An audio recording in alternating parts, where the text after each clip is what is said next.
Robert Beadles. Or Beadles. Beadles, there you go. See? Beadles, nice.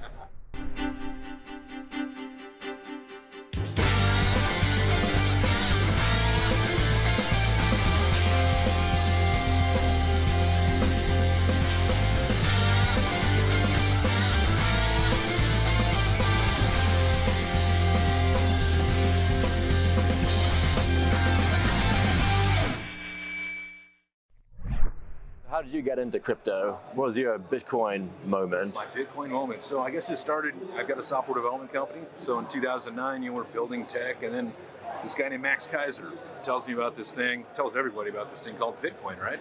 And so kind of already being in tech, had a respect for it, looked at it, and I'm like, wow, Max is a genius, right? This guy is incredible. But I kind of looked into Bitcoin, got bit by the bug, and then basically, started learning as much as I possibly could. Around 2017 or so, we built, the Monarch wallet. So every week we're just dropping more and more tech for Monarch.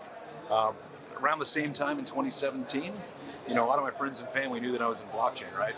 And then guess what? Everybody started getting into Bitcoin, right? Everybody started getting into Bitcoin, right? So they kept hitting me up with all these questions all the time, right? What's this? What's that? How do I send? How do I store? All that kind of stuff, right? So finally, enough of them, were smarter than me, and they're like, hey man, why don't you just create a video for us and tell us, what to do, right? So I created a couple, just like explainer videos on just the basics, and then it kind of took off. And so next thing you know, I've interviewed like 1,000 people. Only aired about 500 of them. We got a TV show. We've got Crypto Beadles on YouTube, where I give away $100 on every single video to help get people into crypto. So that's good fun.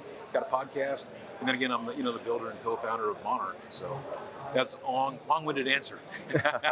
I'm guessing you give away $100 in crypto, not just throwing bills around. Like, hey, you want yuan? You want USD? Is that all Bitcoin? I give away Bitcoin Cash. So if you ever try sending somebody $1 of Bitcoin, you'll know why I send $1. I just spent $100 of Bitcoin Cash. But, I used to give away Ethereum, but then it got really slow and got expensive. And so, I don't really like to spend Bitcoin, as most people don't. But Bitcoin Cash is pretty cheap. It's real easy to send. It's fast. So I like stuff like that. Stuff like Stellar. Like XLM. This stuff's really fast. NIM. There's a bunch of cryptos out there that just work better for paying people than Bitcoin. Yeah. So how do you see all these payment cryptos? You got your Litecoin, your Dash, your Bitcoin Cash, all these payment cryptos. How do you really tell them apart? They're all fast, they're all cheap, what makes them better than each other? Nobody's using them, so they're not really, to me, like a method of paying people in cash. I get people into crypto by giving them, $100 and helping, educate or bring the projects and stuff that they want on, to the channel. We created Monarch Wallet to basically bring value to the world, so anybody can use crypto today. They can buy it, they can sell it, they can send it, they can store it. It's completely decentralized, so they hold their seed, their keys, all that kind of stuff. They can earn interest. It's got a built-in decentralized exchange. So all that stuff was to help, bring people into crypto. And then we've got Monarch Pay, which is for merchants. So now, if you got reoccurring payments, so say for instance, you've got a bunch of subscribers or something, and you're using PayPal or Patreon or credit cards, you got to pay like 3% credit cards, right? Up to 12% for Patreon. Then you got chargebacks to deal with. So we use crypto and stable tokens for them, so they don't have to worry about any chargebacks. They don't have to worry about paying 3%. It's like less than 1%. Yeah. All that works now. So when you ask, what do you use it? What do you use for cash? How do you tell the difference? Like, they all suck for using for cash. Nobody wants to spend it because they think it's going to moon. Like, how are you spending your Bitcoin for this trip? No, probably not, right? You're like, man, dude, that burger cost me $5, but in 2 years that could be like $50, right? That's how everybody's mentality is. So that's why I like stable tokens. Because you got no problem spending money, right?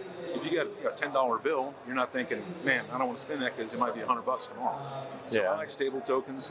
Things are going to get a lot better, but you got stuff like DAI, you got stuff like TUSD that that works well. And so like that's what we use with Monarch Pay, as well as Ethereum for people that don't care about the possible upside down the road, that are just there for spreading the word of crypto and using it as money.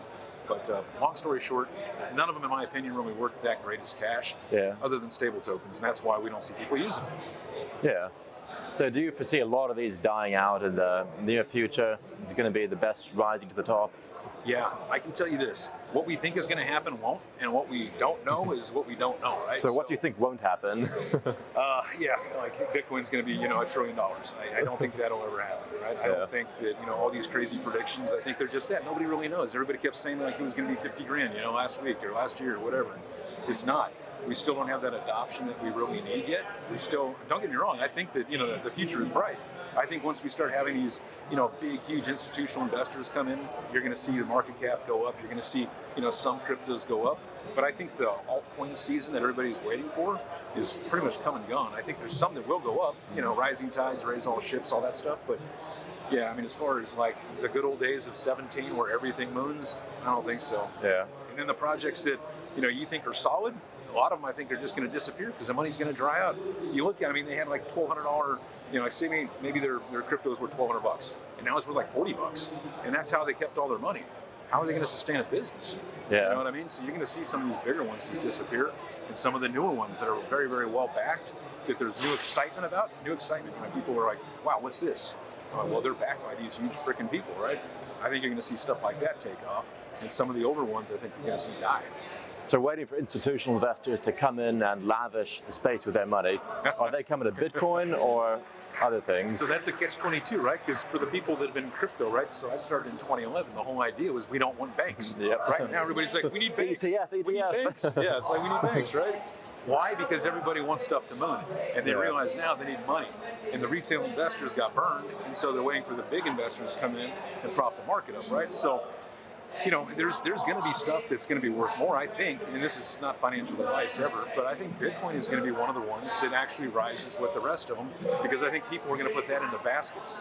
They'll put that into like stable token baskets, even though it's not really stable. I think it'll be part of those like security tokens of sorts. It'll be part of these ETFs, part of these baskets of investments that people offer, institutions offer their investors, and I think that'll always be added to these things. So I think stuff like that, probably worth more. Things like Ethereum, stuff that has like, real use cases, probably worth something. But who knows about some of the rest? Yeah, and you get right down to it, the value proposition of Bitcoin, valuable because we all agree it is. Your payment tokens kind of trying to piggyback off that same value proposition in a way. Is there any room for Bitcoin, or going to have things like Litecoin hang around as the silver to Bitcoin's gold? What's your thoughts? Yeah, I don't like Litecoin. I'm one of those guys that have said that from the start. I don't think there's really a need for it. I mean, look, if people are using it, that's great. People using crypto is awesome. That's why we're here, right? But, Bitcoin, nobody's using it. People that say that they are, they're probably not. They're holding on to it, right? So we can agree that it's a store of value. That's what it's for. That's its utility. My point is that it just basically, it's like a gold bar, right? You're not going to go out and spend it. You got it in the safe, or you got it at the bank, or whatever it is, and you hope one day it's worth more. And that's what Bitcoin is, right? Yeah. And stable tokens, I think, are what are going to offer value, because people will spend those. And if you go to China, like China's crazy awesome when it comes to like using digital currencies. You got like Alipay and WeChat Pay, that's what they use. And so when crypto goes there, and it's coming pretty soon, you're going to see some adoption, and then you'll see it trickle into other countries and into other like states and things like that where they start using it. And that's when you'll start seeing the real utility. Everything right now is just speculation. That's all this stuff is. And anybody tells you different, they've got a big bag and they're lying, So it's just speculation. That's all this stuff is. So when you have like companies that create like real utility that's like of value, that company might be worth more, right? But make no mistake, like the tokens and stuff are like its stocks. The blockchain is like the business. And so that's, some of those things are going to be worth more. Just like with Monarch, man, we build real utility you can use every single freaking day, right? It's free to download. You can go, if you're a merchant, you can use it today.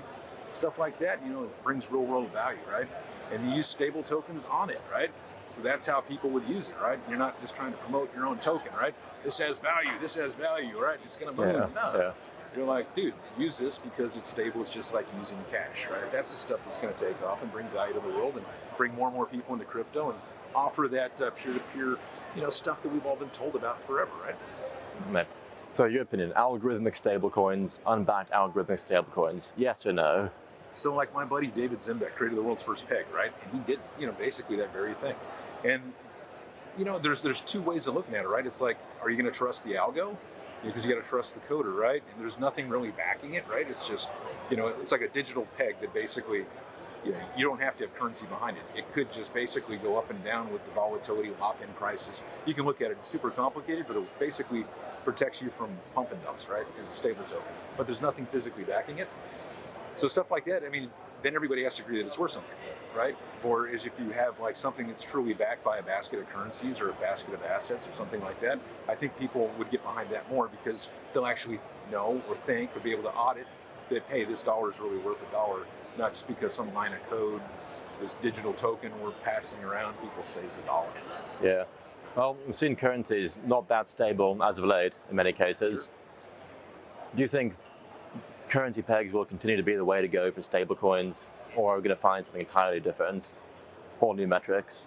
Yeah, I mean, again, I think it's going to end up being a basket of assets that is equal to whatever it is. So even like with DAI, right? So if you got a bunch of Ethereum in there, to me that's a little risky, right? Because if Ethereum tanks, how's it really going to stay stable, right? Yeah. So I think when you take that model and then you introduce real backed securities, assets, dollars, different currencies, all that kind of stuff into this token, I think that's what's going to be that'll be the driving difference, right? From something that's algorithmic to something that actually everybody agrees is worth a dollar because there's a dollar worth of assets in it.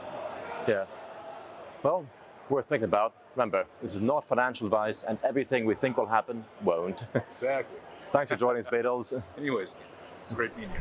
Cool.